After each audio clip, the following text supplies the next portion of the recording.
CSK ஒரு வழியா காம்பினேஷன்லாம் கரெக்டாக பிடிச்சி நல்லா போயிட்டு இருக்காங்க. கடைசி 3 கேம் அன்பீட்டனா இருந்தாங்க. இதெல்லாம் ஜெயிச்சு அப்படியே பிளே ஆஃப்ஸ் போயிடுவாங்க அப்படின்னு நினச்சிட்டு இருந்தீங்கன்னா, சிஎஸ்கே பீயிங் சிஎஸ்கே அவ்வளோ சீக்கிரமா அவ்வளோ ஈஸியாலாம் போக மாட்டோம், நாங்கள் வேணும்னே தோப்போம் அப்படின்ற மாதிரி ஒரு கேமை விளையாடி இருக்காங்க against Lucknow super giants. First toss win பண்ண லக்னோ ஆஸ் யூஷுவல் பவுலிங் தான் சூஸ் பண்ணாங்க. ஒருத்தவர் கண்டிப்பாக ஃப்ளாப் ஆயிடுவார். ஒன்று ருத்ராஜ் ஃப்ளாப் ஆனால் சஞ்சு அப்படியே நின்று ஆடுவார், இல்லை சஞ்சு ஃப்ளாப் ஆனால் ருத்ராஜ் அங்கங்க அப்படியே நின்று கொஞ்சம் ஆடுவார் ஒரு 12-13 ஓவர் வரைக்கும். பட் இந்த கேம் அதுவும் உடைக்கப்பட்டது. ஊர்வில் பட்டேல் 1 டவுன் வந்தார். அவரால் பெருசா எதுவுமே இம்பாக்ட் கிரியேட் பண்ண முடியல. Karthik Sharma one for the ஃபியூச்சரா அப்படின்ற அளவுக்கு யோசிக்க வைக்கக்கூடிய ஒரு பிளேயரா தான் இருக்காரு. ஒரு சூப்பரான ஒரு நாக் 71 ரன் ஆஃப் 42 பால்ஸ். அது மட்டும் இல்லாமல் 2 ஓப்பனர்ஸ் எக்ஸ்பீரியன்ஸான ஓப்பனர்ஸ் அவுட் ஆனதுக்கு அப்புறம் நின்று ஆடி கொடுத்தாரு. டெவால் ப்ரூவிஸ் சுத்தமாக ஃபார்ம்லே இல்லை. தென் சிவம் தூபே கடைசி ஓவரில் அவருக்கு மாட்டிக்குது.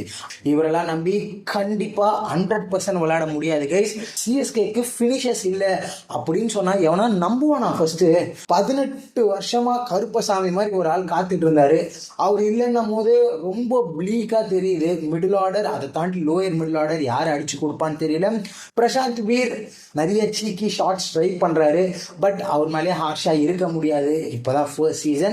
என்னதான் இருந்தாலும் பேட்டிங்ல ஒரு மாதிரி ஆடி வந்துட்டாங்க கைஸ். 187. எதுக்குடா அகில் ஹுசேனை திரும்ப உட்கார வச்சிங்க?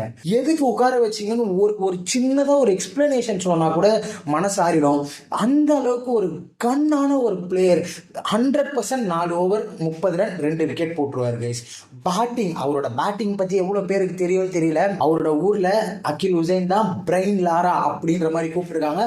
அந்த அளவுக்கு லாங் சிக்ஸஸ் அடிக்க முடியும். பட் அவனை எதுக்கு உட்கார வைக்கிறாங்கன்றது மட்டும் தான் தெரியல. கேட்டா என்ன சொல்லுவாங்க, நல்ல ஒரு பேஸ் அண்ட் பவுன்ஸ் இருந்தது, அதனால அகில் ஹுசேனை விளையாட வைக்கல அப்படின்வாங்க. அகில் ஹுசேனை வச்சு விளையாடுறாங்க. அவர் கேம்ல விளையாட வைக்கிறாங்கன்னா மேனேஜ்மெண்ட்டுக்குள்ளேயே விளையாட வைக்கிறாங்க. ஸ்பென்சர் ஜான்சன் வந்தாரு, ஓரளவுக்கு டீசெண்டா பவுல் பண்ணாதாங்க சொல்லணும். பவுலிங் பெருசா குறை சொல்ற மாதிரி இல்லை. செம்ம அடி அடிச்சுட்டாரு மிச்சல் மார்ஷுக்கு ஷார்ட்டா போட்டா புல் ஷாட் அடிச்சுக்கிட்டே இருப்பாருன்னு உலகத்துக்கே தெரியும். பட் இந்த அன்ஷுல் கம்போஜ் 4வது ஓவர் வந்து ஷார்ட் எல்லா போலும் ஷார்ட்டாக போட்டார். அவர் மடக்கி புல் ஷாட் ஆடிக்கிட்டே இருந்தார். அங்கேயே கேம் ஒரு மாதிரி டன் அண்ட் டஸ்டட் அப்படின்னு சொல்லணும்.